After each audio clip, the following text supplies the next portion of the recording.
주님께서 여러분과 함께 요한이 전한 거룩한 복음입니다.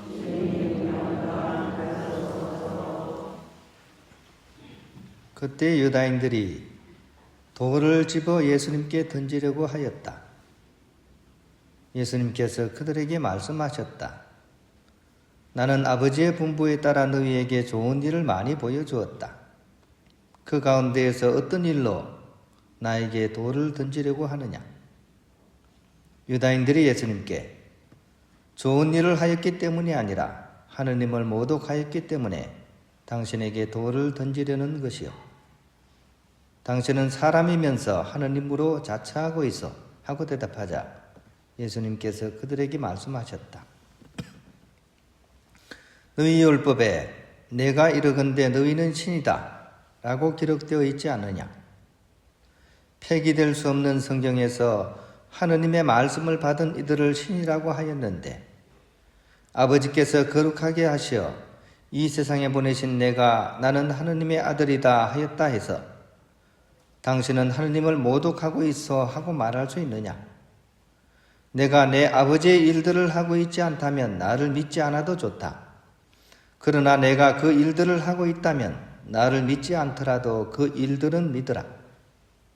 그러면 아버지께서 내 안에 계시고 내가 아버지 안에 있다는 것을 너희가 깨달아 알게 될 것이다. 그러자 유다인들이 다시 예수님을 잡으려고 하였지만 예수님께서는 그들의 손을 벗어나셨다. 예수님께서는 다시 요르단강 건너편 요한이 전에 세례를 주던 곳으로 물러가시어 그곳에 머무르셨다. 그러자 많은 사람이 그분께 몰려와 서로 말하였다. 요한은 표징을 하나도 일으키지 않았지만 그가 저분에 관하여 한 말은 모두 사실이었다. 그곳에서 많은 사람이 예수님을 믿었다. 주님의 말씀입니다. 평화입니다. 이 강론 때는 마스크를 이제 벗기로 했는데 좀 아쉽기도 해요. 왜냐하면 면도를 해야 되거든요. 그죠? 그전에는 그냥 교묘히 감췄는데 이제는 뽀록이 나기 때문에 그렇습니다. 주일학교에서 여기 선생님께서 하느님 나라에 관해서 막 친절하게 설명을 했어요. 그러고 나서 우리 주일학교 학생들한테 이 친구들 하느님 나라 가고 싶은 사람 손 들어보세요 했습니다.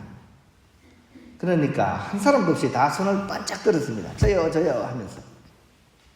그래서 선생님이 흐뭇한 미소를 지으면서 다시 질문을 했어요.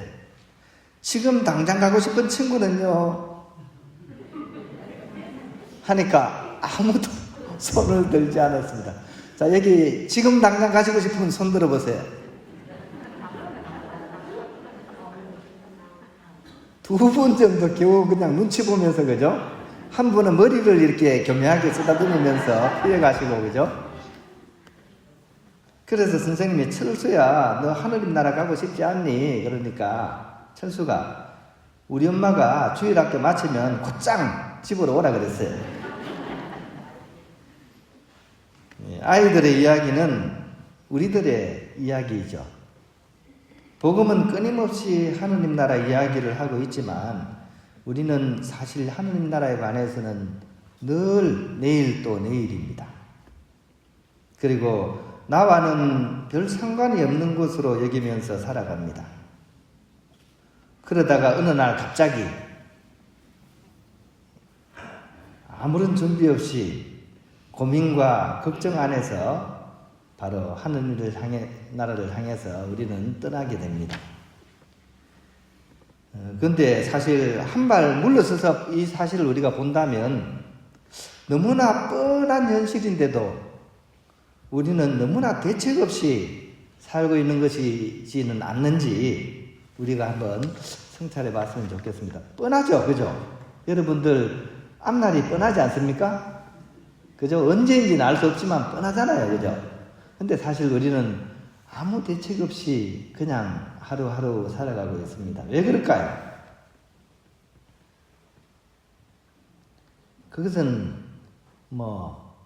이 세상이 전부인 것처럼 지금 살고 있기 때문입니다. 예. 개똥밭에 굴러도 이성이 좋잖아요, 그죠? 우리는 우리 마음이 오로지 이 세상적인 것에만 머물러 있기 때문입니다. 일단 사는 게 힘들어서 그렇기도 하지만 재물에, 물질에 너무 깊은 애착을 가지고 있고, 건강과 또 세속적인 영달에 사실 수단과 방법을 가리지 않으면서 하루하루를 우리가 살아가고 있습니다. 그런데 묘하게도 그런 점에 있어서 이렇게 세상에서 선두권을 달리고 있는 사람들, 다 가진 사람들, 돈도 가지고 외적인 조건도 다 가지고 권력도 가지고 모든 걸 가진 사람한테 물어보면 그 사람들도 상당히 많은 수가 본인이 행복하지 않다고 얘기를 합니다. 그리고 여전히 그 갈증에 시달리면서 더 못 가져서 불행하다고 생각하고 더 높이 못 올라서 슬프다고 얘기하면서 더 그런 사람들에게 있어서 이번 주에 계속 나오는 예수님의 말씀, 또 예수님의 처신은 사실 하찮아 보일 수밖에 없습니다.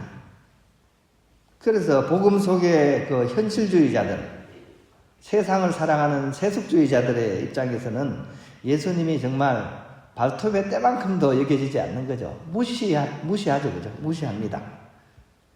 곡해하고 악담까지 퍼붓고 있죠, 그죠? 어제 복음에서는 예수님한테 당신 마귀 들렸다라고 큰 소리 치다가 오늘은 드디어 짱돌을 잡았습니다, 이제. 짱돌을 잡아가지고 예수님한테 막 던지려고 하는 그런 험악한 상황까지 벌어지고 있습니다. 근데 이 사람들이 하는 악담은 사실은 틀린 겁니다. 왜냐하면 마귀가 들린 것이 아니라 예수님께서는 내 아버지를 공경하기 위해서 이런 일을 하는 것이다 라고 말씀하고 있기 때문입니다. 그리고 예수님의 행위는 바로 사람들을 치유하고 죄를 용서하고 다시 일으켜 세우는 일, 즉 하느님의 일을 하고 계시기 때문입니다. 어저께 뉴스인가요, 그죠? 전두환 씨 손자가 나왔어요.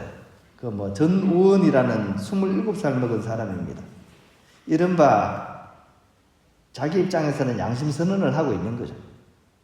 자기가 이제 유튜브를 통해 가지고 마약하고 있는 약간 그 장면을 이제 송출하면서 이제 자기가 마약을 복용했다고 시인을 하고, 그 다음에 자기 일가들의 비리를 다 고발하고, 그 다음에 5.18 희생자들에게 사과하겠다. 그러면서 이제 선언을 하고, 이제 실제로 이제 사과하기 위해서 이제 가는 그것을 봤습니다. 이 청년이 참 어떻게 보면 그런 잘못된 그런 일가들의 어떤 그 상황 속에서 나름대로 양심의 그런 고통을 참 많이 겪었을 것이고, 그러다 보니까 이제 양심의 어떤 선언이죠, 그죠? 사람의 양심은 사실은 그 어느 누구도 거스를 수 없다는 사실을 알 수 있고, 그런 점에 있어서는 가족 중에서는 가장 양심적인 사람 같다는 생각도 들어요. 물론 좀 약해서 그럴 수도 있겠죠. 어쨌든 이 사람의 행보가 조금이나마 그런 이 가족들의 그런 비리에 대한 그런 사죄의 어떤 느낌으로서 사람들에게 이렇게 전해진다면 그 또한 하나의 어떤 이렇게 문을 연 것 같아서, 또 한편으로는 좀 우리의 마음을 이렇게 좀 뭐라 그럴까요? 결국은 삽일기성이다. 그러니까 결국에는 이렇게 저 사람들도 양심의 가책을 느끼구나 하는 것을 우리에게 좀 알려주는 것 같기도 합니다. 아무튼 세속적인 영달에서 돌아서서 진실의 방향으로 계속 이 걸음이 나갔으면 좋겠다는 생각이 듭니다. 이런 일들을 겪으면서 우리는 또한 우리 자신 또한 반성을 해보았으면 좋겠습니다. 가는 길이 잘못되었다고 여길 때는 어떤 게 제일 최선의 방책일까요? 가는 길이 잘못되었다. 그때는 빨리 그 길을 벗어나서 올바른 길로 가는 겁니다. 지하철 타보면 알 거예요, 그죠? 잘못 탔을 때는 어떤 게 제일 빠른 길입니까? 끝까지 갔다가 갈아타는 게 좋습니까? 안 그러면 바로 내려가지고 반대걸 타는 게 제일 빠른 길이죠. 그죠? 우리도 마찬가지입니다. 그죠? 오늘 복음 말씀을 통해서 내 삶의 행도가 과연 어느 길에 서 있는지를 한번 성찰해 보면 좋겠습니다. 예수님께 짱돌을 던지려고 하는 사람들의 그 줄에 내가 서 있는가? 아니면 그런 박해를 각오하시면서도 하느님의 일을 하려는 예수님의 길에 내가 가려고 하는가? 이런 것들을 한번 성찰해 보고 우리가 선택하는 그 길이 하느님과 하늘나라를 향한 그 길이기를 우리가 함께 기도드리면서 이 미사를 봉헌하면 좋겠습니다.